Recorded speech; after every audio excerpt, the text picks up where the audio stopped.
The lake gave no warning when it began to rise. No sirens, no cries, just water steadily overtaking fences, swallowing patios, and slipping silently into 86 high-end homes like it belonged there. I didn't panic. I didn't call for help. I simply watched.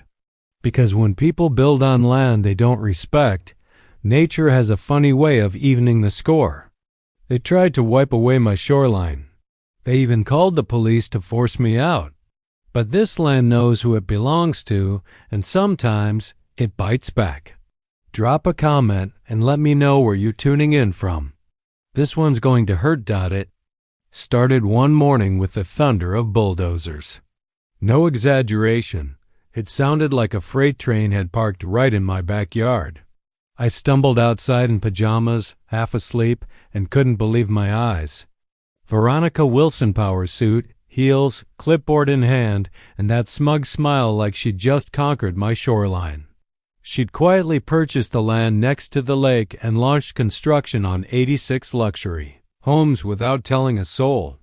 When she saw me standing there stunned, she had the gall to wave and shout over the racket, "This is our land. We can do whatever we want." I didn't know what stunned me more, that she began at 6 a.m., or that she actually looked thrilled. To see my shock. Looking back, it was her opening shot in a war. Dust spun up like tiny tornadoes. The machines moaned, and the lake turned a muddy brown, suffocating fish. Watching our peaceful family haven torn apart by roaring machinery felt like losing a piece of my soul. The noise was so constant, I could barely think. My neighbor's dog howled without pause, and others peered through their blinds, mirroring. The horror written all over my face. I wondered if I was overreacting. Was this just typical construction noise? But something deep down told me this was the start of something far worse. I clung to hope that maybe, just maybe, there was a reasonable explanation. I even attempted a neighborly gesture, brought homemade cookies. She didn't even blink. Just claimed the lake as hers. I made my way to the site, weaving between workers and machines, doing my best to appear calm and friendly despite the chaos.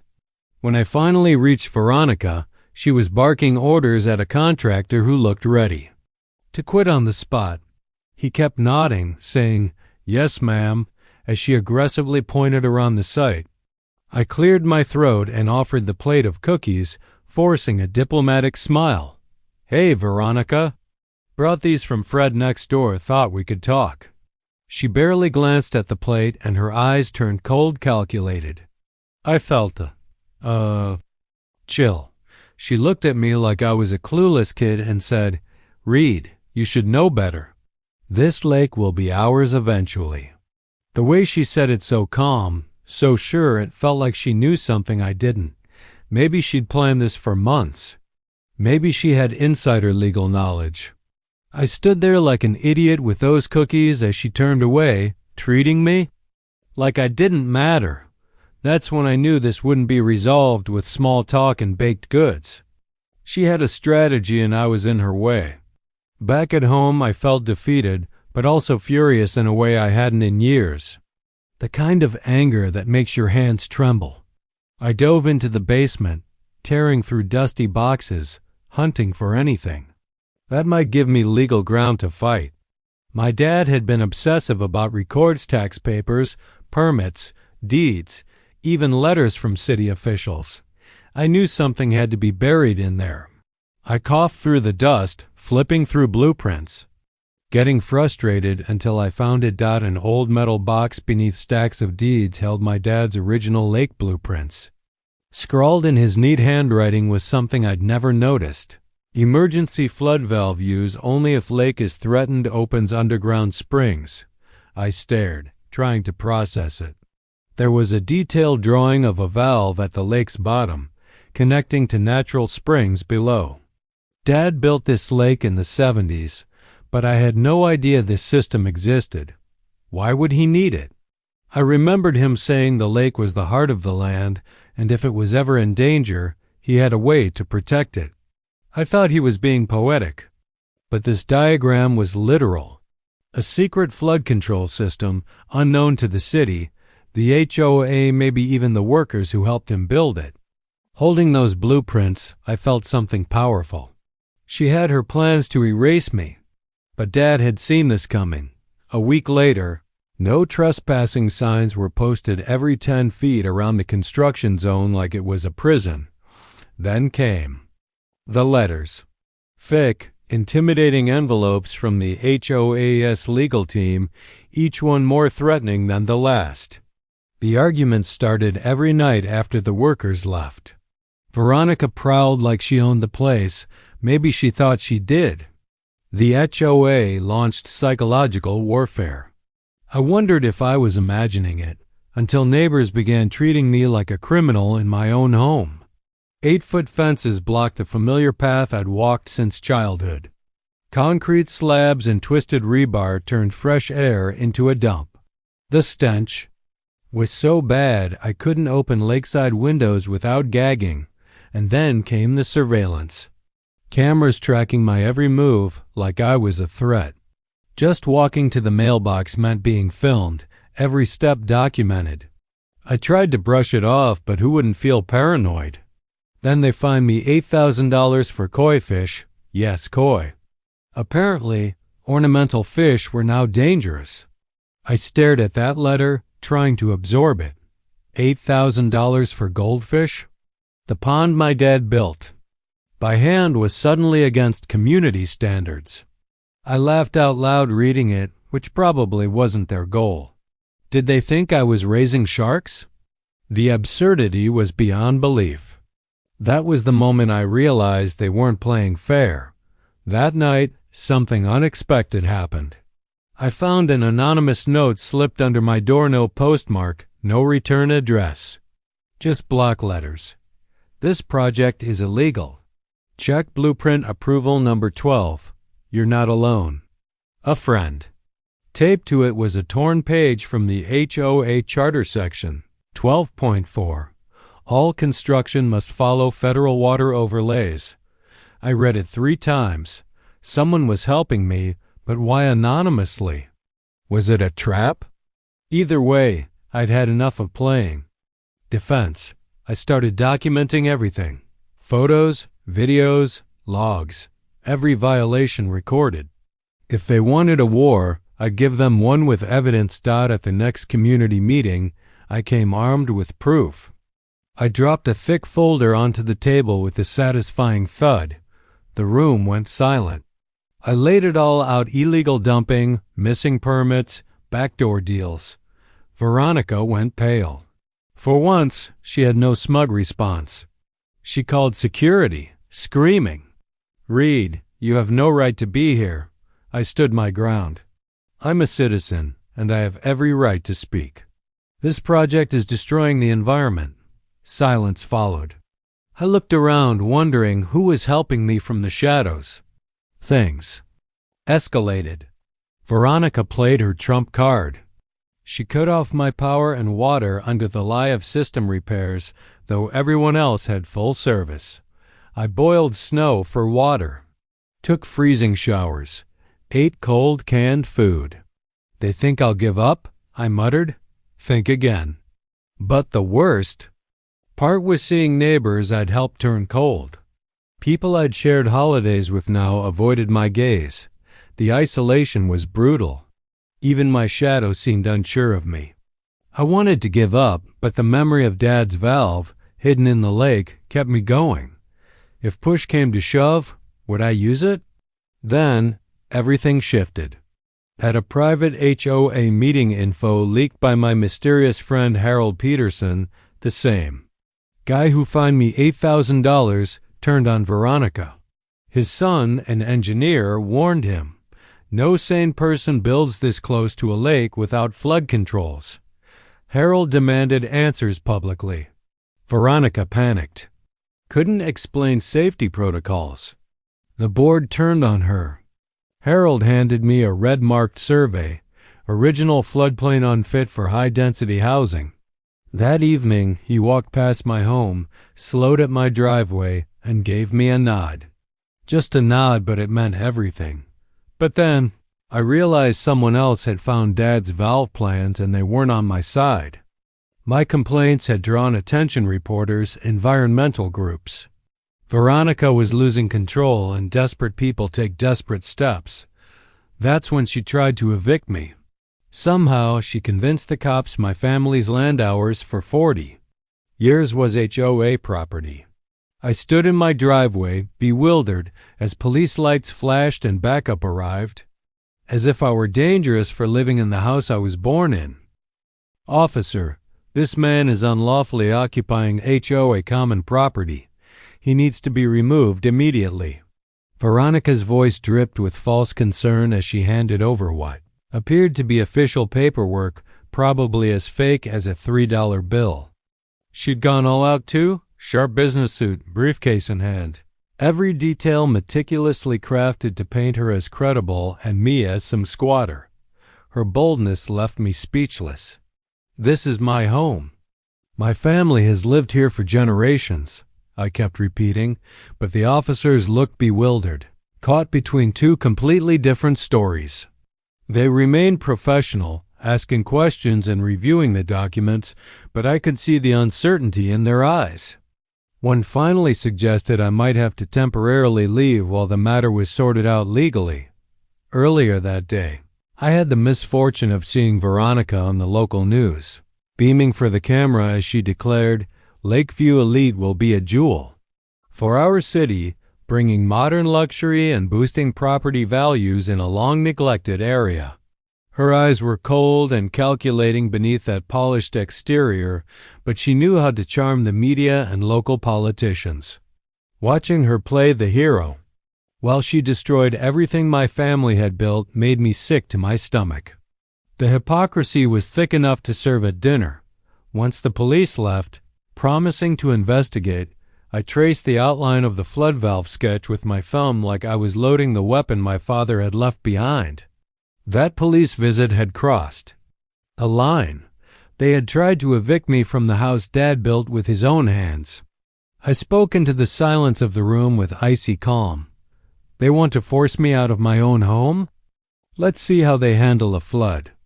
I wasn't angry in the explosive sense anymore. I was cold, focused, resolved. This wasn't a neighborhood spat anymore. It was all-out war. That evening, old Fred dropped by with an oil lamp and a pot of homemade soup. He'd watched everything unfold from his porch and could tell I was about to take drastic action. "Reed, are you sure you want to go through with this?" he asked, not naming it but clearly knowing what this was. "Once you open that flood valve, there's no turning back." The lamplight flickered as I looked at him, realizing he must have known about the valve all along. He and my dad had been close for decades. Of course he knew. "Your father would be proud of you, son," he said. That was when I knew I'd made up my mind. As I sat weighing what felt like the most dangerous decision of my life, a knock came at the door. I opened it to find a nervous man constantly glancing over his shoulder. "I'm Mike Thompson, former HOA technical staff," he said urgently. Mike wasn't just staff. He had signed off on their flood analysis and had kept a backup report, one that was altered before being submitted to the county. Mike had quit because he wouldn't ignore safety protocols just to save money. He handed me a manila envelope filled with damning evidence, photos of substandard materials, reports proving dangerously weak foundations, and internal memos about concealing violations from inspectors. Terrified of lawsuits, he couldn't go public, but he gave me everything. That night, I prepared for the point of no return. I bought a diving suit, waterproof flashlight, and heavy-duty tools from the sporting goods store. I told myself I didn't want to hurt anyone, just protect what Dad built and expose the truth. "Dad, I hope I'm not letting you down," I whispered. Studying the blueprint one last time. It was storming Thursday night when I made my decision. Rain lashed the windows. Wind howled like a banshee. The police visit had been the final straw. I wouldn't let them destroy 4 decades of my family's legacy. Suiting up, Checking my flashlight repeatedly, I gathered my tools and stood at the lake's edge. The 86 houses loomed like shrines to greed. I dove. Silt clouded my vision. The valve lay buried like a rusted deity. Navigating by memory and a weak beam of light, I descended into murky depths. Pressure built in my ears. My heart pounded. Panic crept in. Then I saw it, rusted metal just as Dad's diagram promised. The massive valve was coated in decades of decay. It wouldn't budge easily. I used every ounce of strength. My tools slipped in my hands. My shoulder popped. Then a loud groan echoed. Through the water, the valve moved. I spun it with all I had as rust and debris broke free. Suddenly, water surged from underground springs, swelling the lake like a beast awakening. Back at the house, I watched through the kitchen window. A backhoe half submerged, bucket spinning. Workers at first blamed the storm, but by noon chaos reigned. Water ignored drainage, scaling steps, breaching basements. Lights flickered and died. Screams echoed as homes flooded. A cement truck sank slowly. Roof panels lifted like sails. It was mayhem. I won't lie, part of me relished watching. Veronica's dream drowned. Then I heard someone yell about a secondary valve. My blood ran cold. Veronica arrived, panic etched into her pale face. She screamed, "Where's this water coming from? This can't be natural." In heels and designer clothes, she tried to control the chaos, but the flood was unstoppable. Police and emergency crews arrived. Veronica demanded arrests. Old Fred, ever loyal, told officers, "I noticed the lake rising this morning. He was covering for me. I couldn't let him take the fall. So I stepped forward, feigning innocence. I checked on things last night. With all this rain, natural springs can act unpredictably." Then Harold arrived. With one look, he grasped at the truth. "This isn't Reed's fault," he told the officers. "This is what happens when you build in a flood zone without proper planning," I warned them. Veronica recoiled. Her own board member had just turned against her, standing amidst the destruction. I felt satisfaction and sorrow. Watching those homes drown wasn't triumph, it was anatomy. Drywall swelled like lungs. Windows burst like veins. This was nature's revenge. News blared on my old radio, no power, thanks to the HOA. I didn't need a screen. I'd seen it live. Within 24 hours, the story went regional, then national. 86 luxury homes flooded at Lakeview. Elite was everywhere. Aerial shots showed devastation. Half-built homes submerged, construction gear scattered.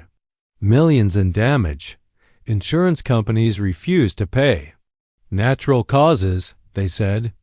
Investors stormed the HOA office, demanding refunds, threatening lawsuits. From my truck, I watched them bang on glass like trapped birds. One held soaked blueprints. Another lit a cigar with his contract. Veronica dodged calls, hid behind closed blinds. The queen of charm, now a recluse, overwhelmed by her crumbling empire. By day 3, the local government launched a full investigation. State and federal. Experts descended on the site. Harold and Mike's files finally mattered. Inspectors stepped over floating boards, documenting every flaw. One found a pipe labeled "Temp Do Not Use" in every unit. Environmental agents, building officials, water experts, even the FBI scoured the place, uncovering every corner cut, every regulation ignore. The contractors responsible for the development started blaming one another, each desperate to avoid blame or legal consequences. Not our fault. Those were HOA specifications, became the standard reply whenever the press asked about the shoddy foundations or the absence of proper drainage systems. The investigation's findings were even more damning than I'd anticipated. It read like a case study in how unchecked greed leads to disaster. The official report listed violation after violation, ignoring established flood zone rules, constructing without effective water control measures, missing critical environmental permits, bribing officials to bypass safety inspections, and illegally building on federally protected wetlands. Reading it felt like witnessing corruption and environmental neglect in its purest form. Every corner that could be cut had been. Every safeguard that could be ignored was. Every cost-saving measure had been chosen at the expense of safety. In hindsight, it was astonishing the development hadn't collapsed sooner. My father's flood valve didn't create the disaster. It merely hastened what was inevitable. Veronica's fall from grace was swift and absolute. Multiple agencies fined her heavily: environmental regulators, building inspectors, fraud investigators. She was forced to sell everything she owned to repay investors threatening to bankrupt her through lawsuits. Her lavish house hit the market. Her fancy cars were repossessed. She liquidated her portfolio just to cover her legal bills. Lakeview Elite HOA was dissolved by court order, and the land was seized by the county, put up for public auction. I could have felt triumphant, but watching her load boxes into a rented van felt less like revenge and more like inevitability. She'd bulldozed over everyone and everything in her path. Now she was paying the price for it. The community's response, however, brought real satisfaction.